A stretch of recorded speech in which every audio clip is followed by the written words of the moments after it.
ಕಡಬ ತಾಲೂಕಿನ ದೇರಾಜಿಯ ಸಂಬಡ್ಕ ಎಂಬಲ್ಲಿ ಸ್ಫೋಟಕ ಸಿಡಿದು ಹಸುವೊಂದು ಗಂಭೀರ ಗಾಯಗೊಂಡ ಘಟನೆ ನಡೆದಿದೆ.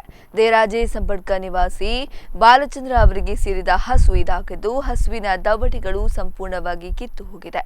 ಯಾರೋ ಕಿಡಿಗೇಡಿಗಳು ಅಕ್ರಮ ಸ್ಫೋಟಕ ಇರಿಸಿದ್ದಾಗಿ ಮಾಹಿತಿ ಲಭಿಸಿದೆ. ಬಾಲಚಂದ್ರರವರು ಕಡಬ ಪೊಲೀಸ್ ಠಾಣೆಯಲ್ಲಿ ದೂರು ನೀಡಿದ್ದು ಆರೋಪಿಗಳನ್ನು ಪತ್ತೆ ಹಚ್ಚುವಂತೆ ಮನವಿ ಮಾಡಿದ್ದಾರೆ. ಇನ್ನು ಘಟನಾ ಸ್ಥಳಕ್ಕೆ ಕಡಬ ಪೊಲೀಸರು ಆಗಮಿಸಿ ಮಾಹಿತಿ ಕಲೆ ಹಾಕಿದ್ದಾರೆ. ತನಿಖೆ ಮುಂದುವರೆದಿದ್ದು ಹೆಚ್ಚಿನ ಮಾಹಿತಿ ಲಭ್ಯವಾಗಬೇಕಾಗಿದೆ.